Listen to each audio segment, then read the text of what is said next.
Hi guys, my name's Alana. Welcome back to my YouTube channel, Mental Health with Alana. If you're new here, please press that red subscribe button and give this video a thumbs up if you'd like to see more. I also have a business called Care Boxes by Alana. I sell sensory boxes for your mental health and for neurodivergent people. If you're interested in buying one, I ship worldwide and internationally within Australia.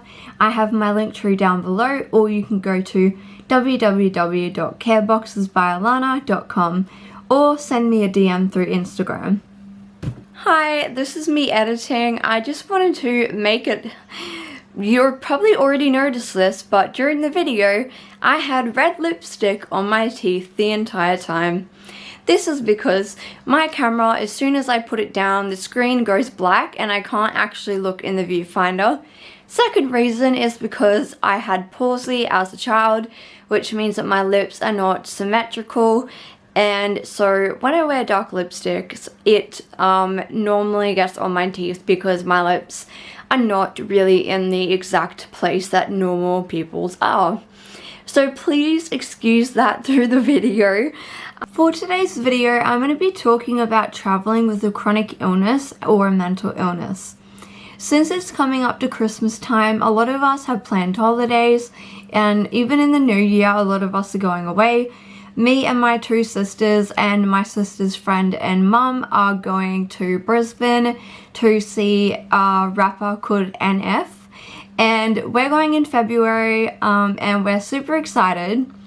But as someone who lives with a disability, both mental and physical, I thought it'd be great to make a video talking about some tips of what you can do to make traveling easier when it comes to accessibility and making it less stressful on you, and if you have a carer or a person around you.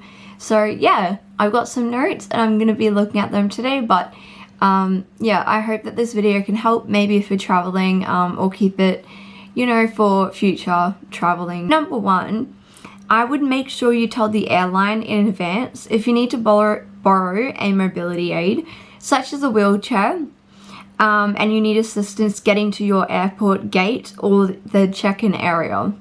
So at airports, you can borrow wheelchairs so you don't have to walk to your gate. So a lot of airports in other states within Australia or other countries are very, very big, and the airport may require you to have to walk long distances. If you have a physical condition that inhibits you being able to do that, you can borrow a wheelchair. You can either borrow a wheelchair and use it on your own, or get someone you know to push you, or sometimes you can actually get a person from the airport to push you to your gate who is your assistance person, but it's up to you. But so an example for me is that when I go to Brisbane, the airport isn't that big, but I need my walking stick, for example. And so I bought a foldable walking stick that I can just take on holidays. My other walking sticks haven't arrived yet. I got them from Neo Walks. I'll be doing another video on that. But basically I have a foldable walking stick, and I will use that around the airport, and then when I go through the security, I'll just put it on the tray, and they can just check it, you know, it'll go through, and then I can grab my walking stick and walk to the gate or walk to wherever we need to go. And obviously I need my walking stick for the trip, so that is the other thing. So number two, is a good idea to wear your disability sunflower lanyard if you have one. So if you don't know what sunflower disability lanyard is, it's a lanyard that is recognizable within most airports around the world, and it signifies that you have a hidden disability, and you can put your contact details on the back, and if something was to happen, you can put your carer's number or your doctor's or your friend, family member, anyone like that. So you can actually go to the service desk and actually ask for a lanyard now, and within Australia they have rolled out the disability lanyard a lot more now. It wasn't as recognized before, but now if you're wearing it, staff should be able to recognize by looking at the lanyard that you do have a disability, and they can just make sure that you're okay and that you are able to you know, get on the plane, do that type of stuff. The other thing that I wanted to mention is that for me, when I'm going on this trip, where our seats on the plane are right towards the back, which means that I will have to walk across the tarmac outside, and then I will have to board walking up about maybe 20 stairs. Now for me right now, with my chronic fatigue type thing, I'm not officially diagnosed, but that's what we're thinking I have. Regardless of whatever the diagnosis is, my legs just haven't been able to handle walking around far, and going upstairs would not, I wouldn't be able to do that.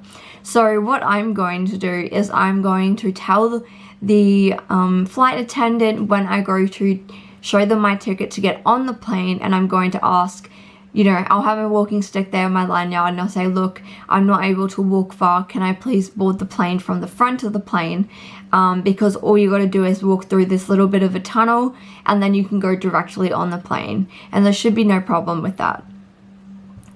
Number 3, so that was what I was talking about. So ask if you can board first.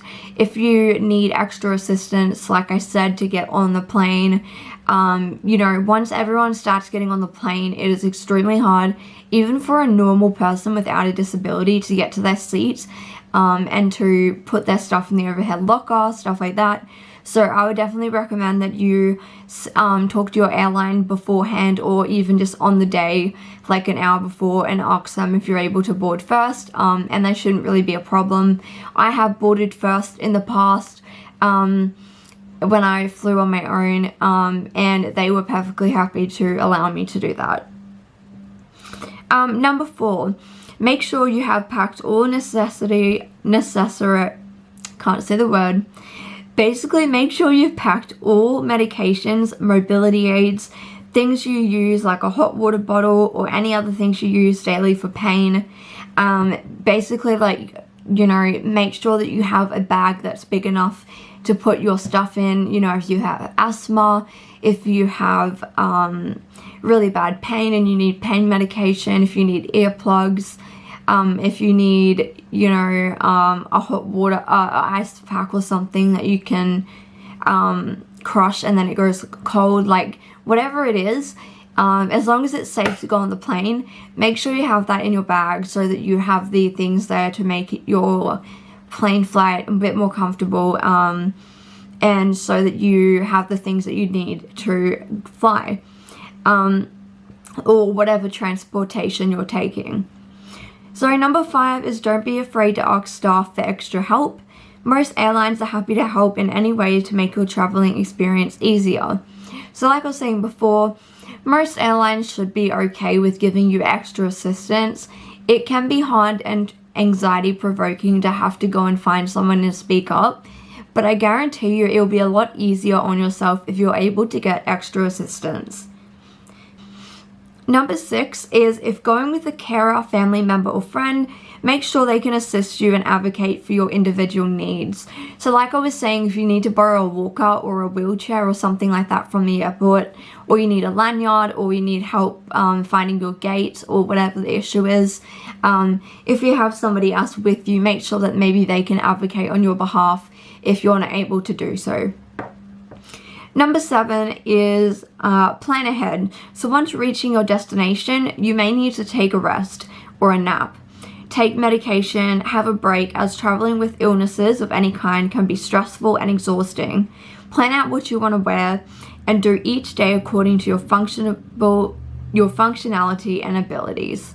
So basically, you know, plan what activities you'd like to do on what days, and think about your energy levels and how much that your body can sustain. And maybe instead of doing 3 things in one day, you can only do 2. Or maybe you can do 3 things, but you need to come back to the hotel for rest.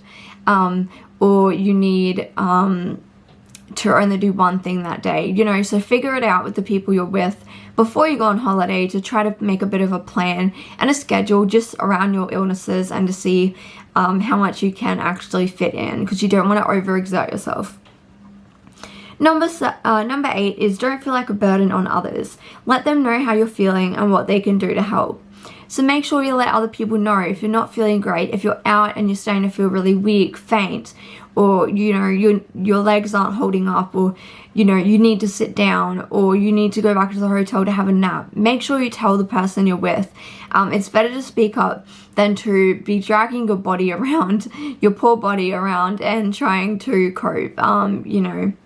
Number 9 is have fun. Don't let your disability stop you from experiencing things. You may need to take more breaks, do less per day, but that doesn't mean that you can't have a great time. So holidays, you know, are meant to be fun, but I know sometimes they can be stressful. But hopefully by using these tips, it'll take away some of the stress and you'll be able to go on your holiday or your trip and enjoy it. So thank you guys so much for watching. If you like to comment some helpful tips that you do when you're traveling with illnesses, comment it down below, and I'll see you in my next video.